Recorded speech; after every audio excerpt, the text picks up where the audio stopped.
Hello, Bacho. Let's read a given question. The question says the uniform solid sphere shown in figure has a spherical hole in it. Find the position of its center of mass.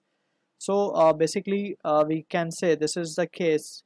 Center of mass के बारे में we have studied two cases. One for additive body and another is for subtractive body. So this is the case of a subtractive body. So subtractive body के लिए we can assume a concept of negative mass. So let's say we have a sphere मान लेते हैं हम, ठीक है. अब ये एक sphere है. Initially it is having mass m1, volume v1, ठीक है, and radius let's say capital R. अब इसमें से हमने क्या किया, इसमें से हमने एक लेट्स से एक होल हमने स्फीयर एक काट के इसमें से निकाल लिया, ठीक है. सो इस स्फीयर को we will consider as to be the negative mass. ये हमने क्योंकि निकाल लिया है. अब हम इसको मान लेंगे, इसका मास हम मान लेंगे -m2, right. This is just a hypothetical thing we are assuming over here कि नेगेटिव मास का एक कंसेप्ट वी आर कंसिडरिंग, ठीक है. सो -m2 क्योंकि हम इसे निकाल रहे हैं यहाँ से, तो इसीलिए हम इसे जस्ट नेगेटिव लिख रहे हैं -m2. और ये इसका वॉल्यूम हम मान लेंगे v2 एंड इसका रेडियस मान लेंगे स्मॉल r, ठीक है. Since it's a 3 dimensional case, तो यहाँ पे हम वॉल्यूम ले रहे हैं. अगर ये 2D केस होता है लाइक फॉर एग्जांपल डिस्क वगैरह का, तो हम यहाँ पे इंस्टेड ऑफ वॉल्यूम हम एरिया लेते हैं, ठीक है. अब we know the formula RCOM का निकालने का, that is m1 r1 plus m2 r2 upon m1 plus m2. This is for one dimensional case, right? We use this formula for point masses etc. So यहाँ पे अब हम क्या लिखेंगे, we will define a value that is sigma, हम या फिर हम gamma डिनोट करेंगे gamma से, that is mass per unit volume, ठीक है. So यहाँ से mass की वैल्यू क्या आ जाएगी, वॉल्यूम इंटू gamma. So अब हम क्या लिख सकते हैं मास की जगह पे, वॉल्यूम, दैट इज m1 हमारे लिए कैपिटल मास होगा जो कि पूरी बॉडी है, पूरा स्फीयर है, हमने ये स्फीयर माना है, ठीक है. So volume into gamma. Gamma is constant, that is mass per unit volume है, तो कांस्टेंट रहेगा मटेरियल के लिए. एंड यहाँ पे ये आ गया m1, और r1 की जगह पे हम जो भी वैल्यू लेंगे, लेट्स से हम x का कोऑर्डिनेट निकाल रहे हैं, तो हम यहाँ पे लिख देंगे x1, right. And plus of यहाँ पे हम लिखेंगे मास m2 की जगह पे v2, और ये नेगेटिव आएगा क्योंकि मास हमारा नेगेटिव है ये.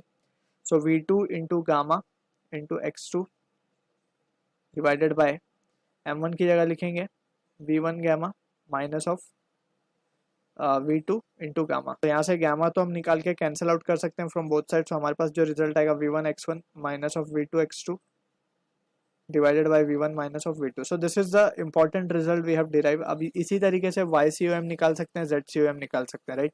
सो ये चीज़ को हमें फॉर्मूले को याद रखना for a case of a subtractive body, जो भी हमने इसमें से सब्ट्रैक्ट किया उसके लिए. अब यहाँ पे हम स्ट्रेट अवे ये फॉर्मूला लगा के we can solve the given question.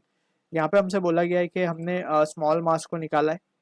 अब ये जो स्मॉल मास है हम इसको मान लेते हैं कि लेट्स से इसका वॉल्यूम हम मान लेते हैं v2, और बड़े वाले का हम वॉल्यूम मान लेते हैं v1, ठीक है ना. सो यहाँ पे हम क्या लिख सकते हैं, since it is an origin, so origin के पहले हम निकालते हैं XCOM. XCOM को अगर हम देखें, so we can say the formula can be v1 x1 minus v2 x2 divided by v1 minus v2.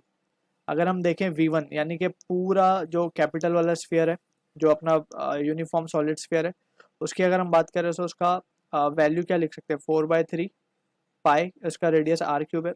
x1 की अगर हम बात करें, सो सिंस इसका जो सेंटर ऑफ मास है ओरिजिन पे ही लाई कर रहा है, so that value will be 0, right, minus. अब यहाँ से वी कैन से v2 की अगर हम बात करें, सो इसका लिखा जाएगा 4/3 पाई. इसका जो रेडियस है स्मॉल वाले का वो है a, तो a³, और इनटू, अब ये ओरिजिन से कितने डिस्टेंस पे, b डिस्टेंस पे इसका centre of mass, so b.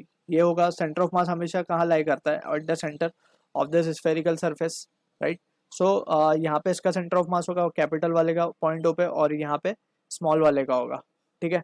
So origin से कितनी दूरी पे है, वो b दूरी पे, so we will substitute that over there, divided by 4/3 pi capital R³ minus 4/3 pi a³. So यहाँ से 4/3 पाई को तो हम कॉमन निकाल के कैंसिल आउट कर सकते हैं.